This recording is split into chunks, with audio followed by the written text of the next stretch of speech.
Yo, this man Jalen Green is wildin' right now.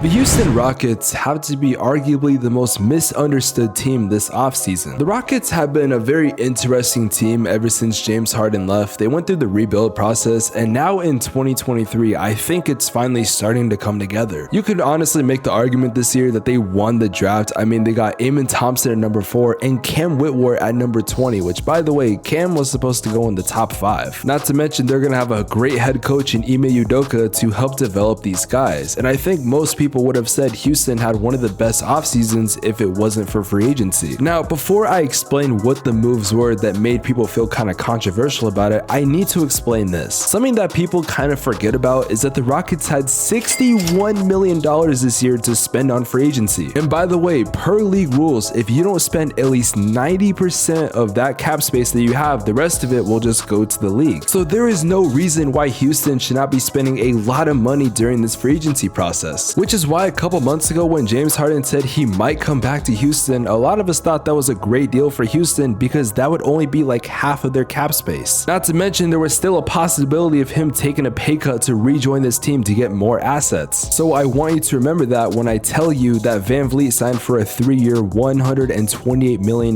deal to join the Houston Rockets. And if you didn't do the math, that is about $42 million per year. They were talking to another player in Brook Lopez, which apparently they actually had a pretty solid deal to bring him on. However, he would go back to Milwaukee. So who would Houston sign with the rest of their cap space? Well, Dillon Brooks. Dillon Brooks would get a 4-year, $80 million deal to join the Rockets. So again, that's why they had all that money to give to all of these players. While I'm sure they could have tried to sign other guys, I'm not sure who else they could have grabbed. I mean, they have so many players that just need to develop and they'll be fine. I do think, however, that these two players that the Rockets got are going to be culture setters. Whether you like it, Dillon Brooks is someone that is going to feed into the culture and he's going to make everyone more confident. Now granted, it could end very bad if he talks shit and can't back it up. Fred VanVleet is also someone that is a very important locker room person when he was in Toronto, and I can imagine he does the same for this young team. Now I know what some haters might say, oh but Spex, if you needed a locker room guy, you probably could have got Jared Dudley for half of a bagel. And while I'm sure you could have got a locker room guy for very cheap, you're not going to get a locker room guy that has been to the All-Star game before and a locker room guy that could honestly do pretty well on the defensive side. I'm not exactly the biggest fan of Dillon Brooks. I don't know if anyone really knows this, but I'm not gonna lie, when Brooks was playing well, he was playing extremely well, and he was one of the reasons why the Grizzlies have won clutch games in the playoffs before. But I want to move aside from these two free agency signings because that's not really why I'm here to talk about the Rockets today. I think Houston has one of the brightest futures in the NBA, and they have some of the biggest potential when it comes to young teams in the NBA, but they're starting to have problems that you could honestly say the 2013 Phoenix Suns had. They had too many damn guards. The problem with Houston is now that they signed Fred VanVleet, he's obviously going to start and is going to get a lot of the minutes. And I mean, what about Amen Thompson? You just drafted this guy number 4 overall. Is he now going to come off the bench? I mean, it's not like you're going to not start Jalen Green. That guy's supposed to be your franchise player. I mean, I know they just shipped off Josh Christopher, and I know some of you guys picked up the fact that I put those two names back to back. If you know, you know. But seriously, what about Kevin Porter Jr. as well, who's making a pretty good amount of money on this team? In my head, I obviously want to say start Fred VanVleet and Jalen Green, but then you ruin Amen Thompson's development. And if Amen Thompson was like his brother, I'd say shit, run him at the 3, but Cam Whitmore is supposed to run the 3 from what I understand. Either him or Jabari Smith, Tari Eason, like there's so many guys they could play at certain positions. Now in my head, I believe the starting lineup to start the season off is going to be Fred VanVleet, Jalen Green, Cam Whitmore, Jabari Smith, and Alfred Sengun. Or is it Şengün? I'm not entirely sure. Regardless, I do think this is a great starting lineup, but I'm not gonna lie, I know they had money to spend and they wanted to get a big free agent, but I just don't know if Fred VanVleet was the guy. But granted, they have him and now this is who they're gonna have to deal with, right? Well, maybe not necessarily. There is a possibility that if Fred VanVleet doesn't work out for this season, that next season they just look to trade him. Granted, he's on a big contract, but it's only for 3 years. And VanVleet is gonna be playing to prove that he can get a big contract. Rockets. I do also believe that Jalen Green is going to be able to thrive with having a guy like Fred VanVleet running the point guard position. Now, I will say this, the good news about the Rockets signing all of these guys to these deals and getting some new players is now their depth looks pretty good. I mean, it seems like the Rockets have kind of one of those problems that is not that bad. Oh no, we have too many great guards, whichever one is going to start the game. But on the other hand, we also have guys who are very new to the NBA and are very young and need their development. I don't know, it's a weird like two-sided problem I don't know how to analyze. But if I had to look at this team, I would argue the Rockets want to make the playoffs this year, and quite frankly, I don't know if they can do that. And quite frankly, it's not their fault. They just need time to develop. I do think maybe VanVleet and Brooks are going to speed up the process of them making the playoffs, but this team, the way it was, minus the rookies they already got, honestly, I think they could have made the playoffs within the next couple years. I look at a team like the OKC Thunder, and quite frankly, I think they have nailed the rebuilding process. And yes, I plan to make a video about them sometime during the summer because I'm very impressed with what they've done. Houston has done well in the free agency process, and honestly, I think if they just keep developing their young guys, they're going to be a great team in 2 to 3 years. Anyways, I guess the point of this video was to explain how the Rockets are one of the most misunderstood teams in the NBA, and I'm going to stand on that. This season, I think is going to be very telling, and it's going to tell us, well, I guess, what the next direction is going to be for this team. Are they going to be a playoff team this year where ultimately I believe they're going to get bounced out the first round? Or are they going to be a team that, okay, they struggle and now we need to see, okay, did Fred VanVleet work? Did Jalen Green not work? Like, what's going on? I feel like there are just so many different avenues this team can go down on and so many like events that are going to transpire. It's like a whole goddamn multiverse of shit regarding the Rockets. I don't know how to analyze it in my head. Like, I don't know how many people know this, but I have never made a video about the Houston Rockets, not once on this channel, and I've done NBA YouTube for about 2 to 3 years. And I'd argue one of the reasons why is because I don't know how to analyze this goddamn team. I know some people are saying, oh, they're not managed properly, or oh, they're not being ran right, but on the other hand, I think they've nailed the rebuilding process. Ime Udoka, I think, is going to be a great coach this season, and I'm interested to see how he's going to develop the young guys and overall just lead this team in general. Also, I do think we need to mention the fact that there is a possibility that Kevin Porter Jr. does get traded. From what I'm understanding, he's making about $18 million per year, and they have so many guards right now, it's not even funny. I do think there's a reason why Josh Christopher literally just got sent out. I mean, it could be the fact that they have a lot of guards in their team, or the fact that there's a video of, never mind. Regardless, I do believe that Kevin Porter Jr. is going to be the next guy to get traded. Now, where he goes and what the deal is, I'm not entirely sure. I personally believe it's just going to be for some depth, maybe some veterans at the forward and center position, maybe some guys to hopefully help out Şengün. Like, I'm not entirely sure. Regardless, I'm interested to see how the Houston Rockets can do because they have quite the interesting season coming up. I mean, there are so many storylines going on this year and a lot of expectations that people have for the Rockets. But another team that a lot of people have expectations for are the Phoenix Suns. And honestly, you could argue it's pretty warranted. The Phoenix Suns had quite the offseason getting Bradley Beal and a number of great veteran players. But how is this team going to do? And did they just break the NBA? Well, actually, on my podcast, The Starting Five, which by the way just hit 200 subscribers, we talked about the Phoenix Suns and what's going to happen. We also talked about Brandon Miller and the Charlotte Hornets, and we had a special guest on. You guys are going to want to see it. The video is right here. Go check it out.